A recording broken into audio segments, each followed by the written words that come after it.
ሃይ ሌዲስ ውመን ሊደርሺፕ ላይ ስሪ ኢንሴንቲቭ አግኚ። ለሴቶች ብቻ የመጣ አሪፍ እድል። እድሜሽ ከ18 ዓመት በላይ ከሆነ የዩኒቨርሲቲ ተማሪ ልትሆኚ ትችያለሽ። የተፈለገው መስሪያ ቤት ኤንጂኦ ወይም ደግሞ የመንግስት መስሪያ ቤት እየሰራሽ ሊሆን ይችላል። ይሄ ኦፖርቹኒቲ ላንቺ ነው። ሌላ ደግሞ የገንዘብ ማበረታቻ ታገኛለሽ ማለት ነው። ኦፖርቹኒቲ የተዘጋጀ በፓን አፍሪካ ፒስ ኢንቮይስ አሴምብሊ ነው። እድሉ እንግዲህ አገርሽን ወክለሽ ፓርላማ ውስጥ እንድትሳተፊ እንደገና ደግሞ የሴቶችን ሊደርሺፕ ኢንሃንስ እንድታረጊ በአገርሽ ላይ ሴቶች ሊደርሺፕ ላይ አድቮኬሲ እንድትሰሪ እንደገና ደግሞ የሴቶችን አመራር እንደውም ደግሞ ሴቶችን በፓርላማ ሪፕሬዘንቴሽን በተለይ አፍሪካ ውስጥ ቁጥራቸውን ለማሻሻል እየሰራ ይገኛል። ይሄንንም ደግሞ እድል ላንቺ ይዞልሽ የመጣው ምንድነው ውመን ሊደርሺፕ በጣም ኢንስፓየር የሚያደርግሽ ከሆነ ሴቶችን ወደ አመራር እንዲመጡ የምትፈልጊ ከሆነና እዛም ላይ እየሰራሽ ከሆነ ወይም ደግሞ ኦሬዲ ፍላጎቱ ካለሽ ኢንስፓየር የሚያደርግሽ ከሆነ ይሄ ኦፖርቹኒቲ ላንቺ ነው። ይሄ እድል ለማግኘት ምንድነው መስፈርቱ ደግሞ ብለሽ ካልሽኝ አንደኛ ዩኒቨርሲቲ ተማሪ ልትሆኚ ትችያለሽ። እንደገና ደግሞ ቢዝነስ ውስጥም ያለሽ ልትሆኚ ትችያለሽ። የተለያየ ኤንጂኦ ሆነ የመንግስት መስሪያ ቤት ውስጥ እየሰራሽ ሊሆን ይችላል። የውመን ሊደርሺፕ ኢንስፓየር የሚያደርግሽ ከሆነና ሴቶች ሊደሮች ጋር ኤክስፖዠር ካለሽ ይሄ በጣም ጥሩ ኦፖርቹኒቲ ነው። ተጠቃሚበት።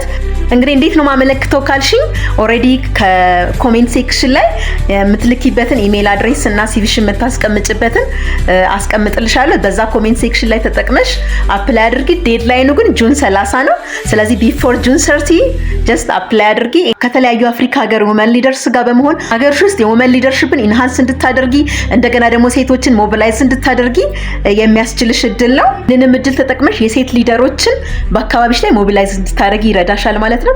ይህንንም ደግሞ ማድረግ ምንድነው የምትጠቀመው ካልሽኝ አንደኛ ኢንሴንቲቭ ታገኝበታለሽ፣ የተለያዩ ጥቅማ ጥቅሞችን የምታገኝበት ነው። ሁለተኛ ፓርትነርሺፕን ቢውልድ ታደርጊያለሽ ከተለያዩ ድርጅቶች ጋር ቢውልድ ለማድረግ ስፔሻሊ ደግሞ አክሮስ አፍሪካ ካሉ የተለያየ ሴት ሊደሮች ጋር ፓርትነርሺፕሽን ታጠናክሪያለሽ ማለት ነው።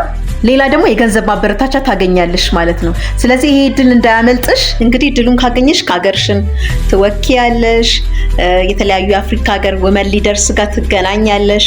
ሀገርሽን ሪፕሬዘንት አድርገሽ ደግሞ የፖሊሲ አድቮኬሲ ፖሊሲ ኢንፍሉዌንስ ላይ ጋራ መሰሪበትና ኢንሴንቲቭ የምታገኝበት ኦፖርቹኒቲ ነው ማለት ነው። ያው ይሄ የሴቶች ፔጅ ነው፣ ሴቶችን የምናበረታታበት ድርጅት ነው። ስለዚህ በዚህ መሰረት ፎሎ አድርጊ፣ ትጠቀሚያለሽ። ካሪየር ግሮዝሽን ፕሮሞት ማድረግ ከፈለሽ ራስሽን ሰልፍ አድቮኬሲ እንደገና ደግሞ በራስ መተማመንሽን ማዳበር ከፈለሽ ስፔሻሊ ደግሞ ጀንደር እና ኤአይ ላይ እውቀትሽን ለማዳበር ከፈለግሽና የተለያዩ ሴት ተኮር የሆኑ ኦፖርቹኒቲዎች እንዲከፈቱልሽ እና ደግሞ በዛ ውስጥ ገብተሽ ካሪየርሽን አድቫንስ ማድረግ ከፈለግሽ የኛን ፔጅ ፎሎ አድርጊ፣ ትጠቀሚበታለሽ። ቴንክ ዩ ቻው።